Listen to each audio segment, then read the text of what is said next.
Hello everyone, welcome and welcome back to my channel. I hope you all are doing well and enjoy my fan fictions. So let's start our fan fiction journey. ये guilty lover of innocent criminal का next part है. Let's start it.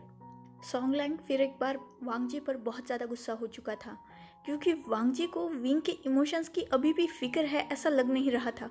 उसे बस उसका wing चाहिए था.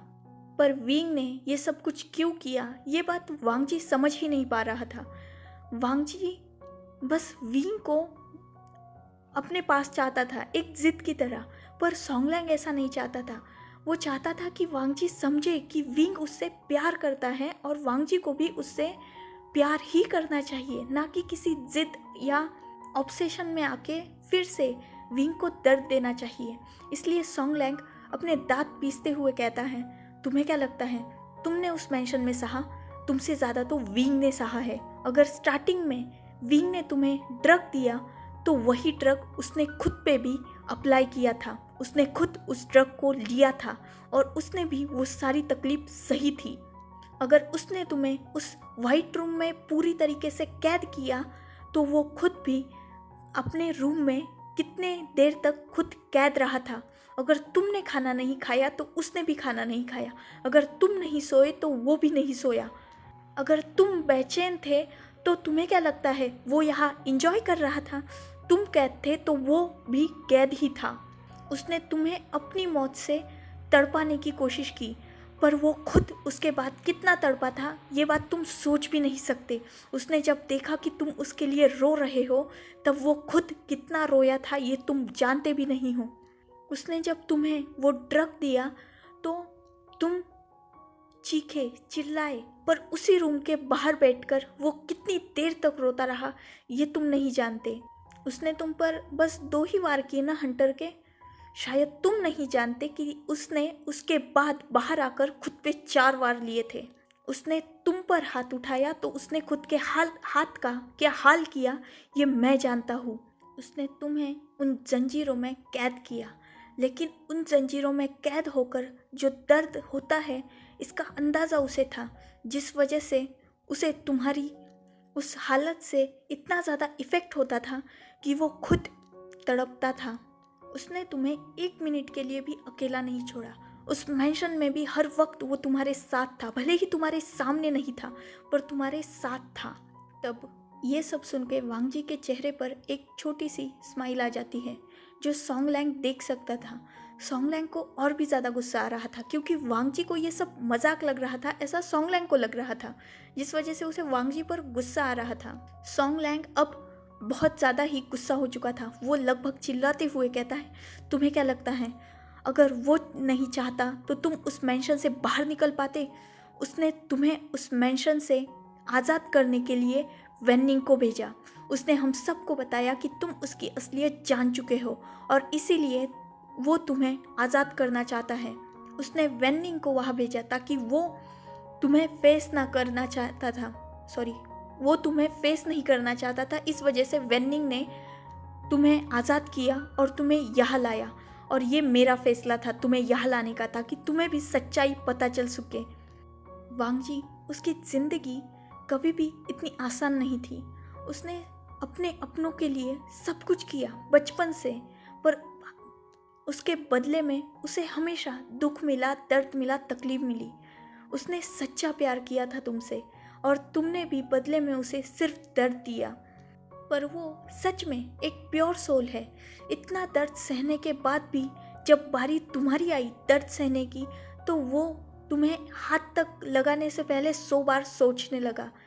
तुम्हें जितना दर्द वो देता था ना उससे कहीं ज़्यादा दर्द उसने सहा है. तुम 4 दिन में उस मेंशन में पागल हो गए. सोचो उसने कितने दिन और कितनी रातें ऐसे ही घुट घुट कर जी है, बिताई है.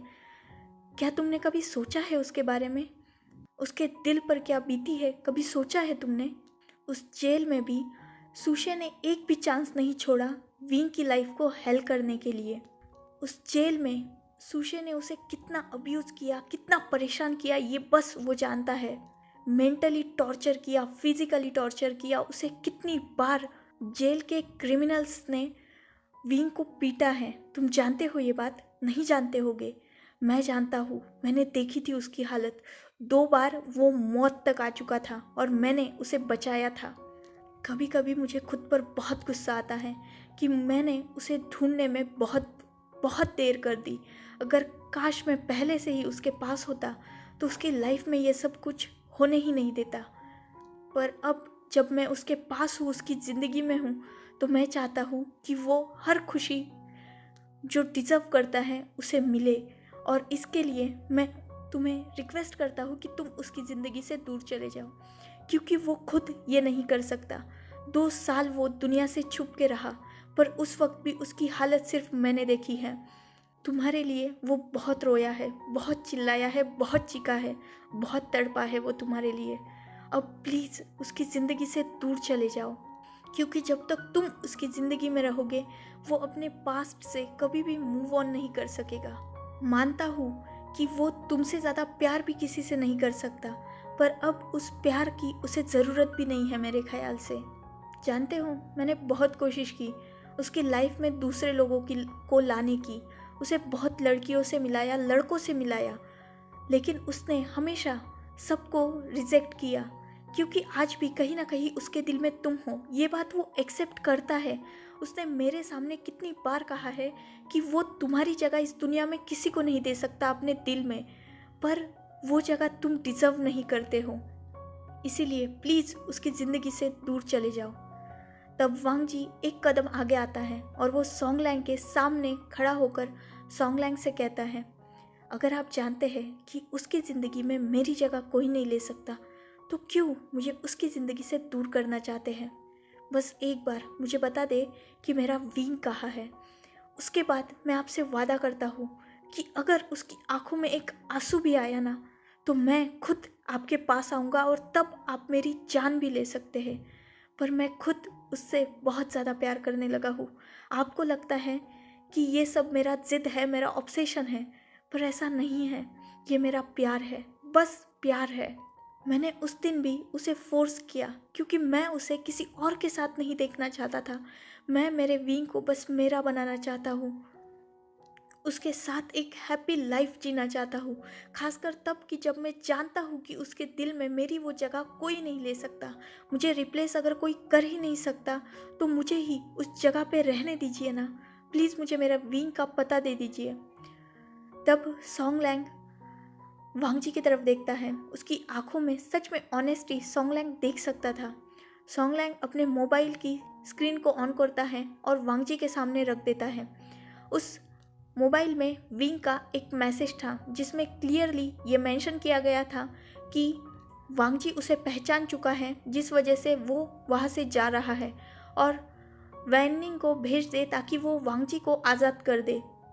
और वो खुद के लिए कुछ टाइम चाहता है, इसीलिए वो अकेले वक्त बिताने के लिए बाहर जा रहा है, और कोई भी उसका पीछा ना करे या उसके लिए वरी ना हो।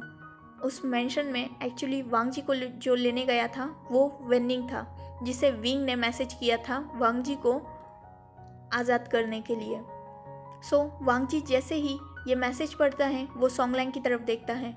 सोंगलैंग वांग जी की होपफुल आइज को अपने ऊपर महसूस कर सकता था, जिस वजह से वो वांग जी की तरफ देखता है और कहता है, मैं सच में नहीं जानता कि विंग कहाँ है।